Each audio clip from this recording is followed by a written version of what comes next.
Bonjour, je suis Maya Cham, l'hôtesse de Cœur Battant pour Fédéral Assurance. Dans cette série de vidéos et de podcasts, je vous propose une plongée dans l'univers des entrepreneurs, des aventuriers, des débrouillards et des pionniers. Aujourd'hui, j'ai le plaisir d'accueillir non pas un, mais deux invités, Florian Debouc et Louis-Philippe Brosse de l'entreprise Spentis. Ces deux amis d'enfance se sont spécialisés, sans avoir le moindre bagage médical, dans le développement d'attelles sur mesure en impression 3D. Lubie futuriste ? Pas du tout. Ces jeunes entrepreneurs savent parfaitement ce qu'ils veulent et ne manquent pas d'idées et de projets. Alors Florian et Louis-Philippe, prêts à discuter dans le respect des normes sanitaires, évidemment ? Ouais, bien sûr. Eh bien, c'est parti.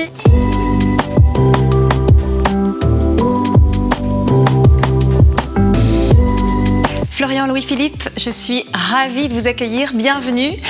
Avant de démarrer, je vais vous demander de prendre ces deux appareils. Ce sont des cardiofréquencemètres et de les accrocher à vos poignets. Ça va nous permettre de suivre les accélérations de vos rythmes cardiaques et donc de voir finalement ce qui fait battre plus vite vos cœurs d'entrepreneurs. Super.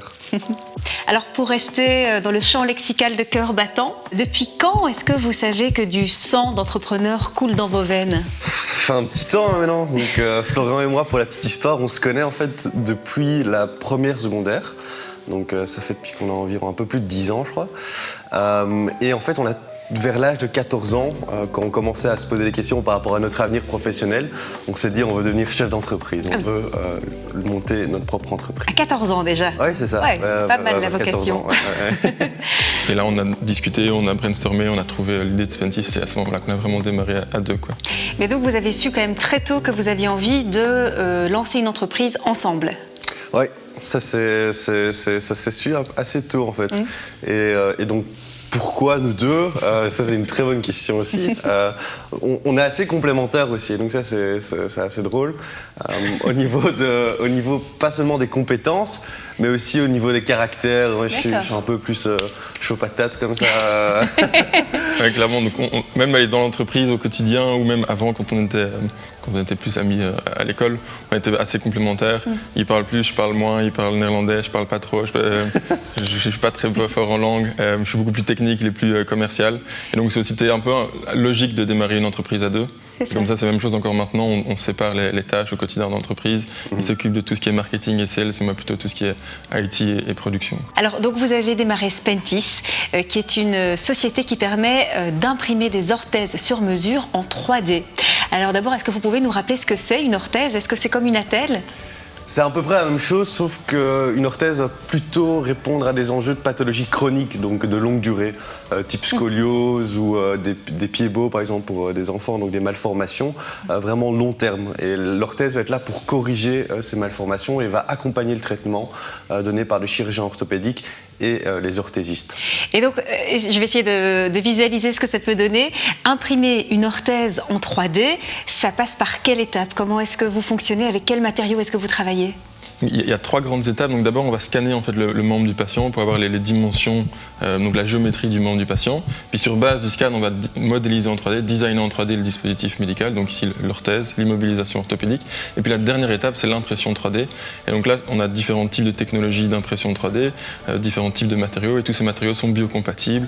Et donc du coup, on va imprimer le dispositif dans un environnement bien contrôlé, bien spécifique. Et avec cet environnement, on va pouvoir aller produire et fabriquer des orthèses en 3D, quoi.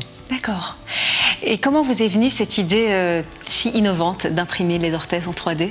À la base, donc l'intérêt de lancer une boîte, c'était pas spécialement l'idée d'imprimer des plats directement, mais c'est plutôt une envie, Florian et moi, de participer au changement sociétal, au changement social positif.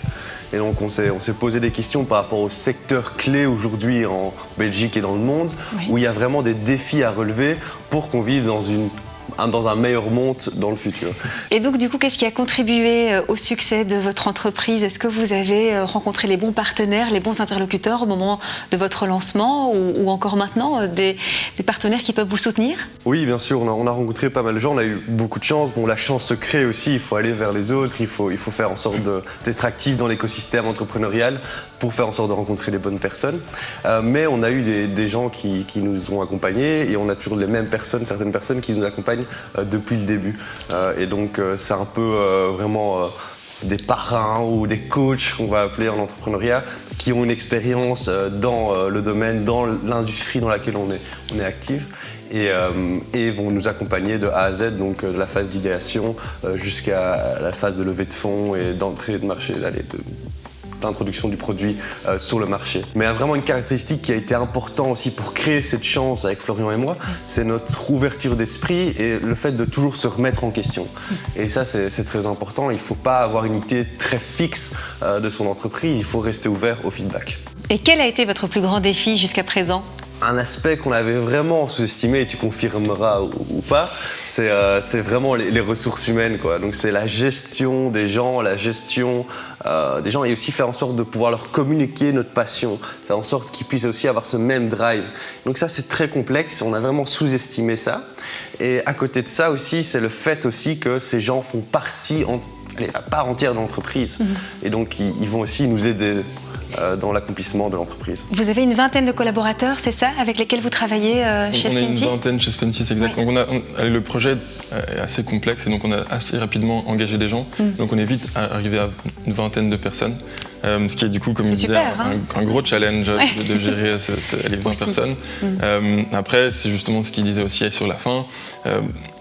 C'est aussi grâce à eux qu'on est là aujourd'hui. Ils nous ont bien supportés pendant la crise. Heureusement qu'ils étaient là. Il y a eu des moments quand même très complexes. Il y en a qui ont aussi plus d'expérience que nous, qui ont déjà travaillé dans d'autres entreprises avant de rejoindre Spentis. Nous, c'est notre première entreprise. Ouais. Donc du coup, grâce à cette expérience, grâce un peu à ces inputs, tous ces feedbacks de l'équipe, on a pu aussi faire grandir le projet, quoi. C'est le moment peut-être de jeter un petit coup d'œil à vos cardiofréquencemètres, puisque vous parlez des grands défis qui vous animent. Où est-ce qu'on 105 en est ? pour ma part. Ah oui, quand même. Je suis à 107, donc apparemment l'équipe me fait plus battre que toi. La passion, ça. C'est la passion, ça, on la ressent effectivement. Alors comment est-ce que vous envisagez l'avenir ? Dans quoi est-ce que vous verriez avancer ? Est-ce que vous continueriez vers cette technologie d'impression 3D ou est-ce que d'autres grands défis technologiques ou sociétaux, puisque vous les avez mentionnés également, vous attirent et vous auriez envie de les explorer dans le futur ? Oui, bien sûr. Je crois que Spentis, c'est que le début de notre aventure entrepreneuriale. On a en tout cas la volonté de continuer à entreprendre à deux, du fait qu'on est vraiment un bon tandem, on va dire. Et du coup, on a toujours envie, après Spentis, bien sûr, aller relever davantage de défis dans d'autres thématiques, comme on disait, sur la mobilité, l'alimentaire, l'énergie. Il y a plein de choses où on a besoin d'entrepreneurs pour changer. Pas que d'entrepreneurs, bien sûr, mais où les entrepreneurs peuvent jouer une partie importante dans ces aspects-là. Mais aujourd'hui, avec Spentis, on a encore beaucoup de pain sur la planche, encore beaucoup de travail pour accomplir notre mission. Notre vision, c'est quoi ? C'est chaque patient est différent, donc chaque patient a le droit à un dispositif médical orthopédique qui lui soit propre.